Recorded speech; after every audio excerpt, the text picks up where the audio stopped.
Hello students, আশা করি তোমরা সবাই ভালো আছো, সুস্থ আছো। আজকে দেখো তোমরা অনেক স্টুডেন্টস 2022-এর যারা নিট এবং জেন পাসের ক্যান্ডিডেট আছো, অনেকেই আছো নিটও দেবে জেন পাসও দেবে। তো তারা অনেক জানতে চাইছো যে কি কি ইম্পর্টেন্ট চ্যাপ্টার্স আছে, মানে বায়োলজির জন্য কি কি মোস্ট ইম্পর্টেন্ট চ্যাপ্টার্স আছে সেগুলো তোমাদের সঙ্গে ডিসকাস করে দিতে। প্লাস অনেক স্টুডেন্ট এরকম বলছো, বিশেষ করে জেন পাসের ক্যান্ডিডেটরা, যে প্র্যাকটিস বুকগুলো আছে সেখানে কিছু চ্যাপ্টারের উপরে এমফেসাইজ করে সব চ্যাপ্টারে প্রায় মানে প্র্যাকটিস সেট আর কি, সব সেটগুলোতে প্রায় একই টাইপের চ্যাপ্টারসগুলো থেকে একই ধরনের কোশ্চেন্স বারবার আসছে। তাহলে কি বাকি চ্যাপ্টারগুলো করার দরকার নেই, শুধু ওই চ্যাপ্টারগুলো থেকে যেগুলো থেকে আমরা প্র্যাকটিস বুকে কোশ্চেন্স পাচ্ছি সেগুলোই করা এনাফ কিনা, এই ধরনের বিভিন্ন রকম কোশ্চেন্স তোমাদের কাছে আসছে। তো সেগুলো আমি তোমাদের সঙ্গে আজকে ডিসকাস করে দিচ্ছি। তো প্রথমেই দেখো, নিট হোক বা জেন পাস হোক, আমি এখানে কি বলতে চাইছি না, বায়োলজি তোমরা আর যে সময়টা রয়েছে বাকি, জেন পাসের জন্য সময়টা অনেকটা কম, নিটটা হয়তো মানে জেন পাসের পরেই হবে, তো তাই একটু বেশি সময় তোমরা নিটের জন্য পাবে। তো নিটই হোক বা জেন পাসই হোক, সিলেবাস সেম বায়োলজি, তো সেক্ষেত্রে ক্লাস 11-12 বায়োলজি, তো সেই জন্য পড়ার প্রসেসটা প্রায় সেম হবে। আমরা নিট যখন দিতে যাব তার আগে নিটের প্রিভিয়াস ইয়ার্স এর উপর ফোকাস করব, বা নিটের যে প্র্যাকটিস সেটগুলো অ্যাভেলেবেল আছে সেগুলোকে প্র্যাকটিস করব। আর জেন পাস এক্সাম দিতে যাওয়ার আগে জেন পাসের প্রিভিয়াস ইয়ার্স প্র্যাকটিস করতে হবে, প্লাস তার জন্য প্র্যাকটিস বুকস যেগুলো অ্যাভেলেবেল আছে সেগুলো তোমরা দেখতে পারো।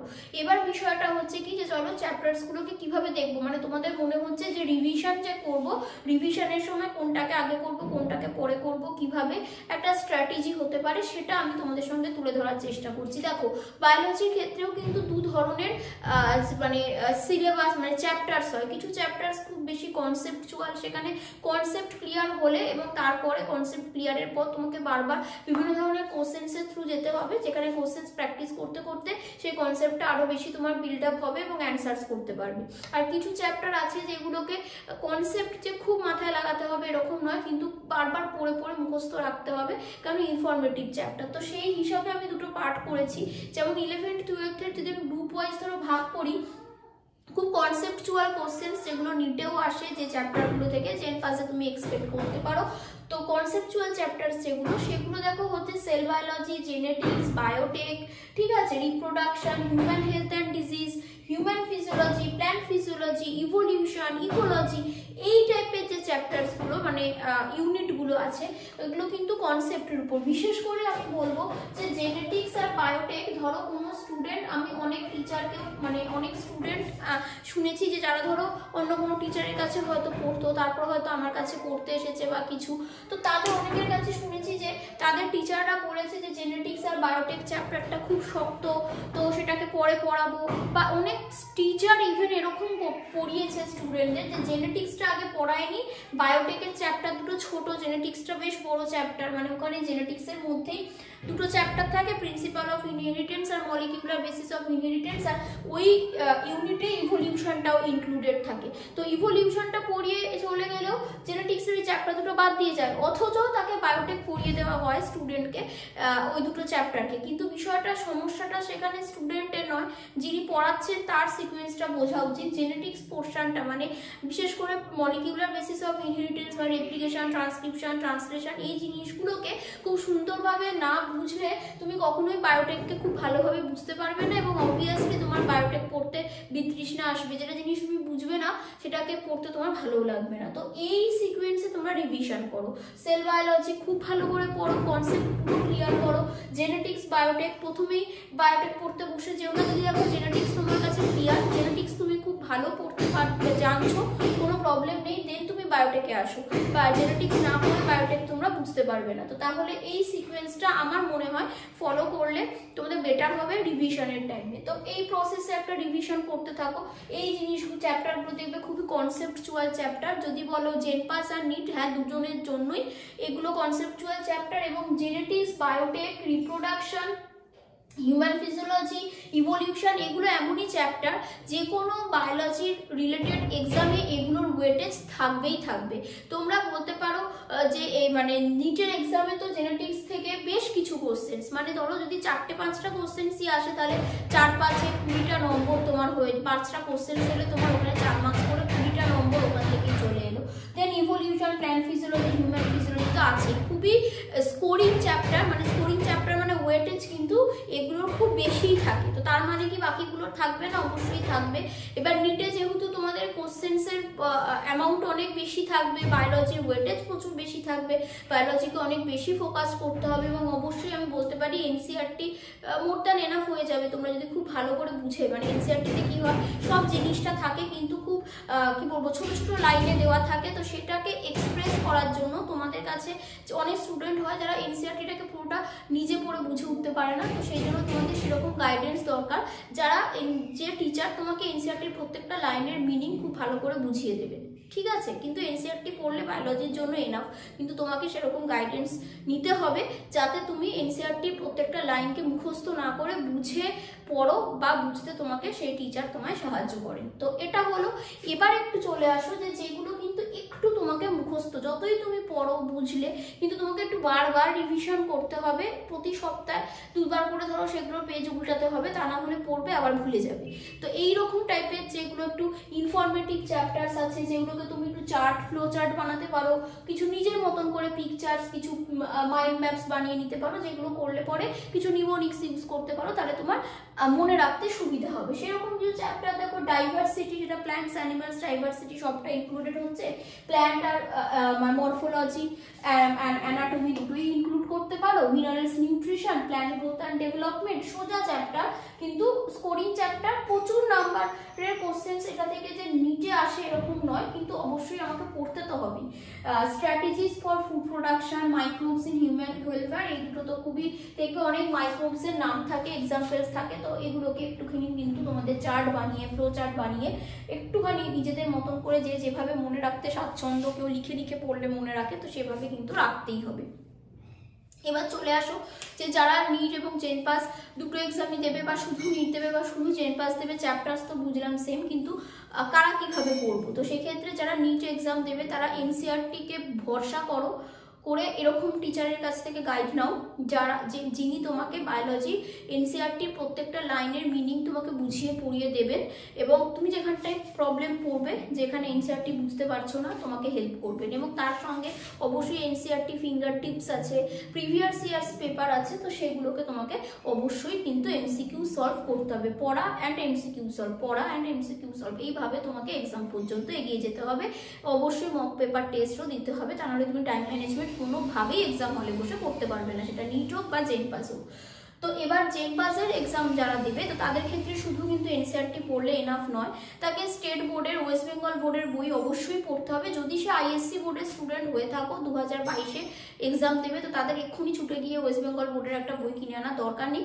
আইএসসি বোর্ডের কন্টেন্ট প্রচুর, তো আইএসসি বোর্ডের যে টেক্সট বুক, মানে তোমরা যেগুলো কিনে সৃজন পড়ো তোমরা ম্যাক্সিমাম, তো সেই বই কিন্তু তোমরা পড়তে পারো, কিন্তু খুব ভালো করে পড়তে হবে। শুধু এনসিইআরটি পড়লে জেন পাসের বায়োলজির সব কোশ্চেন্স তোমরা কমন পাবে না, আমি দুটোই বলে দিলাম। নিটে তোমরা এনসিইআরটির প্রত্যেকটা লাইনকে, মানে ইন্ট্রোডাকশন টু সামারি সব পড়তে হবে, দেন তুমি বায়োলজিতে খুব ভালো, মানে 340 উপর মার্কস তুমি সিকিউর করতে পারবেই যদি সেই লেভেলে গিয়ে পড়তে পারো। কিন্তু সে সঙ্গে সঙ্গে এটাও বলে রাখছি, জেন পাসের জন্য শুধু এনসিইআরটি টপ টু বটম পড়লে হবে না, তোমাকে ওয়েস্ট বেঙ্গল বোর্ডের বই পড়তেই হবে। যারা আইএসসি বোর্ডে আছো তাদের আইএসসি বোর্ডের ওই সৃজন বা এই যে বইগুলো তোমরা পড়ে থাকো সেটা পড়লেও এনাফ হবে। এটা বোঝা গেল? তো তাহলে এই জিনিসটা হলো। এবার প্র্যাকটিস তোমাকে যখন করতে হবে, কি হয় না, নিটের জন্য যে প্র্যাকটিস বুকগুলো আছে অনেকটা স্ট্যান্ডার্ড, বিশেষ করে এনসিইআরটি ফিঙ্গার টিপস যে বইটার কথা বললাম, খুবই স্ট্যান্ডার্ড বুক, ওটাকে তুমি ভরসা করতে পারো প্র্যাকটিসের জন্য, প্লাস পিওয়াই কিন্তু আছে। কিন্তু জেন পাসের যে প্র্যাকটিস বুকগুলো বেরোচ্ছে সেখানে কি হচ্ছে না, সব বইগুলোর অ্যান্সার্স তো অনেক ভুল আছে, সে তো আছে, সেটা যে কোনো বইতে অনেক অ্যান্সার ভুল থাকতে পারে, কিন্তু কোশ্চেন্সগুলো এমন করেছে যে বিভিন্ন সেটে ধরো স্টুডেন্ট যে ভালোই বুঝে পড়ে বা একটা অ্যানালাইসিস করার তার ক্ষমতা আছে, সে বইগুলো কিনে দেখলে বুঝতে পারবে। আমি বেসিক্যালি বায়োলজির টিচার, তাই আমি বায়োলজিটা বলছি। তো বায়োলজির যে পেপারগুলো রয়েছে প্র্যাকটিস সেটগুলো, মানে পর ধরো 2, 3, 4, 5টা সেট করার পর না মনে হচ্ছে একই চ্যাপ্টারগুলো থেকে ডিফারেন্ট কোশ্চেন্স ঘুরে ফিরে আসছে। সাপোজ আমি বললাম যে ধরো কোনো একটা বই জেন পাসের প্র্যাকটিস বুক, দেখা গেল হয়তো genetics, biotech, reproduction, plant physiology এগুলো থেকেই শুধু কোশ্চেন দিচ্ছে, বাকিগুলো থেকে দিচ্ছে না। এবার স্টুডেন্টরা তাতে পাজলড হয়ে যেতে পারে যে তাহলে কি শুধু এই চ্যাপ্টারগুলো থেকেই আমাদের জেনপাসে এক্সামে কোশ্চেন আসে, বাকিগুলো কি আসে না? কিন্তু বিষয়টা হচ্ছে দেখো জেনপাসের যে অফিসিয়াল ওয়েবসাইট WBJEE সেখানে কোথাও কিন্তু আলাদা করে জেনপাসের জন্য একটা সিলেবাস আপলোডেড নেই।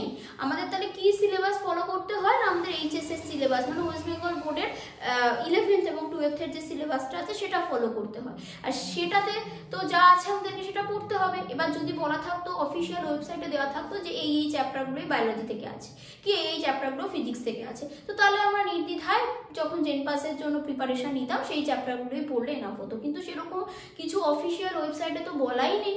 তুমি যদি গুগল করো বিভিন্ন সাইটে বিভিন্ন রকমের চ্যাপ্টার্স তোমাকে দেওয়া থাকবে, কিন্তু সেগুলো দেখো অথেন্টিক নয় বা আমরা তোমাকে সাজেস্ট করতে পারি না যে তুমি সেগুলোই পড়ে যাও, কেন ওগুলো কোনো রকম ভিত্তি তো নেই। যদি অফিসিয়ালি পাবলিশড হতো তো তাহলে সেই অফিসিয়াল ওয়েবসাইটে দেখলে তুমি অবশ্যই সেটাকে ভরসা করতে পারতে, কিন্তু সেরকম কোনো সিলেবাস কিন্তু দেওয়া নেই।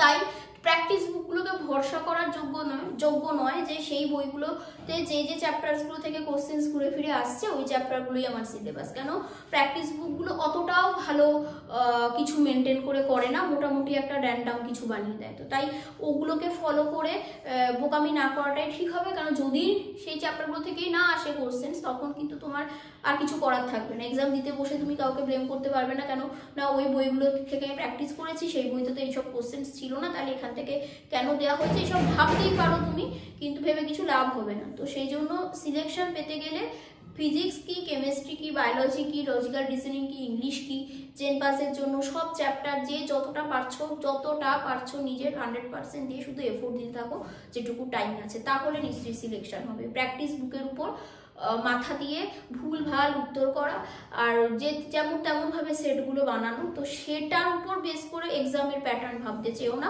কোশ্চেন সলভ করো, যে এক্সামসের যে কোশ্চেন্সগুলো দেওয়া আছে তুমি সলভ করো, জানতে পারবে কিছু ভুল হলো সেগুলোকে রেকটিফাই করে নিলে খুব ভালো কথা, কিন্তু শুধু ওই চ্যাপ্টারগুলোই আছে এটা ভেবে যেও না, এটা আমার বলার। আর নিটের জন্য অনেক প্র্যাকটিস বুক ভালো অ্যাভেলেবেল আছে, সেটা তোমরা প্র্যাকটিস করতে পারো। এনসিআরটিকে খুব ভালো করে পড়তে হবে, যেটা বারবার বললাম, এমন কোনো টিচারের কাছে পড়বে যে এনসিআরটিকে তোমাকে ভালো করে বুঝিয়ে পড়াতে পারেন, সেরকম টিচারের কাছে তুমি অ্যাপ্রোচ করো নিটের জন্য পড়া, এটাই ব্যাস। তো এবার যারা নিট আর জেনপাস দুটোই পড়ছো তারা যে নিটের এনসিআরটি ফুল বই পড়া সম্ভব যদি কেউ চেষ্টা করো, কোনো অসুবিধে নেই। তো সেটা পড়ার পর যেগুলো দেখছো তোমার টেক্সট বুকে, ওয়েস্ট বেঙ্গল বোর্ডের যদি কোনো স্টুডেন্ট হও বা আইএসসি স্টুডেন্ট হও, এনসিআরটি পড়া মানে বেসিক জিনিসটা তোমার পুরো রেডি হয়ে গেল। এবার এক্সট্রা যে জিনিসগুলো আছে দেখছো যে জেনপাসে প্রিভিয়াস ইয়ার্সের কোশ্চেন্সগুলো আসে কিন্তু এনসিআরটিতে ওগুলো কভার করা নেই, সেই টাইপের কোশ্চেন্সগুলো বা বোর্ডের তোমাদের ওয়েস্ট বেঙ্গল বোর্ডের বা আইএসসিতে যেগুলো একটু এক্সট্রা কন্টেন্ট রয়েছে সেগুলোকে একটু মার্ক করে নাও তোমাদের টেক্সট বুকে, তো সেগুলোকে একটু এক্সট্রা করে পড়ো। তো এটা করতে করতে জেনপাসটা 15th মে দিয়ে আসো, ব্যাস দেন তুমি ভুলে যাও যে জেনপাসে কি কি এক্সট্রা তোমাকে পড়তে হয়েছিল। তারপর তুমি টোটালি ফোকাস করো এনসিআরটির বুকে, দেন খুব ভালো করে বাকি সময়টাকে নিটের প্রিভিয়াস ইয়ার্সের পেপার সলভ করা আর নিটের প্র্যাকটিস বুকগুলোকে সলভ করা, ফুল পেপার টেস্ট দেওয়া, এটা করতে থাকো। ফুল পেপার টেস্ট কিন্তু দিতে শুরু করে দাও যারা নিট দেবে, ইভেন যারা জেনপাস দেবে সবাই, না তো পরীক্ষার হলে প্রথম ফুল পেপার টেস্ট কেউ শেষ করে আসতে পারবে না। বহুবার ফুল পেপার টেস্ট বাড়িতে বসে যারা টাইম ধরে প্র্যাকটিস করে সেলফ অ্যাসেসমেন্ট করে এক্সামে ফাইনালে দিতে যাবে তারাই একমাত্র সাকসেস পাবে। শুধু পড়ে গিয়ে সাকসেস পাওয়াটা খুব ডিফিকাল্ট। এখন বুঝতে না পারলেও যারা এক্সাম হলে একবার পৌঁছাবে, ফিরে আসবে, দেন কিন্তু এটা সবাই রিয়েলাইজ করবে। তো এখন যদি করে ফেলো রিয়েলাইজ এবং বোঝো এবং সেটা করো, তো তাহলে এবছরই তোমাদের সিলেকশন হয়ে যেতে পারে এবং হবেও। তো এটাই বলার ছিল। সবাই বারবার বলছো যে কি বাকি যে সময়টা আছে কি করব, তো এই রকম সিকোয়েন্স অনুযায়ী যারা নিটও দেবে যারা জেনপাসও দেবে সেভাবে পড়তে থাকো। কনসেপ্ট বিল্ডিং চ্যাপ্টার্সগুলোকে কনসেপ্ট ভালো করে বিল্ড আপ করো, যেগুলোকে ভালো করে মনে রাখতে হবে সেগুলোকে একটু লিখে পড়ো, চার্ট বানাও, যার যেভাবে সুবিধা সেভাবে কিন্তু প্র্যাকটিস করতে থাকো। আর জেনপাস এবং নিট দুটোরই ক্র্যাশ কোর্স চলছে। কারো যদি অ্যাডমিশন নেওয়ার দরকার পড়ে তো যে নাম্বারটা তোমরা পাচ্ছ স্ক্রিনে যাচ্ছে সেটাতে আমাকে হোয়াটসঅ্যাপে মেসেজ করো, তোমাদের যা কোয়ারিজ আছে আমাকে জানতে চেয়েও আমি বলে দেবো, তোমরা জেনে যাবে। বা কী করে আমার এখানে ক্লাস করানো হয় সেটা অনলাইন কোর্সের একটা দেখো আই বাটনের লিঙ্ক পেয়ে যাবে, সেখানে আমি ক্লাস কী করে করাই সব ডিটেলস পেয়ে যাবে। তো সেটা একটু দেখে নিয়ে দেন যদি কারো ক্র্যাশ কোর্স মনে হয় যে জেনপাসের জন্য দরকার কি নিটের জন্য দরকার, আমাকে এই নাম্বারে কন্ট্যাক্ট করতে পারো, হোয়াটসঅ্যাপে মেসেজ করে নেবে। আর যদি কল করতে চাও একবার জিজ্ঞেস করে নেবে যে কখন কল করবো, ঠিক আছে? এটা হলো। আর যদি শুধু মক পেপার কেউ টেস্ট দিতে চাও, যে শুধু মক টেস্ট দিতে চাইছো, সেটা জেনপাসের জন্য হোক, সেটা নিটের জন্য হোক, সেটা জিএনএম এএনএম যে কোনো এক্সামের জন্য হোক, যদি মক টেস্ট শুধু মক টেস্ট সিরিজে জয়েন করতে চাও, সেটাও অ্যাভেলেবেল আছে। তার সম্পর্কেও মানে সেই এক্সাম কী করে তোমরা অ্যাভেল করবে জানতে চাইলেও আমাকে এই নাম্বারে হোয়াটসঅ্যাপে মেসেজ করে নিও, আমি ডিটেলসে তোমাদের জানিয়ে দেবো। তো এটাই বলার ছিল, ভালো করে প্রিপারেশান নিতে থাকো। এখন বেশ যে টাইম আছে সেটা এনাফ। তোমরা যদি এখনও ঠিকভাবে নিজেদেরকে বুস্ট আপ করো, প্রিপারেশান করো, যে ভাবো যে না যেটা টাইমটা চলে গেছে আজকে থেকে আমি আপ টু এক্সাম পর্যন্ত ফোকাসড থাকবো, তো তাহলে কিন্তু অবশ্যই সিলেকশন তোমার হবে। তো সবাইকে all the best, thank you.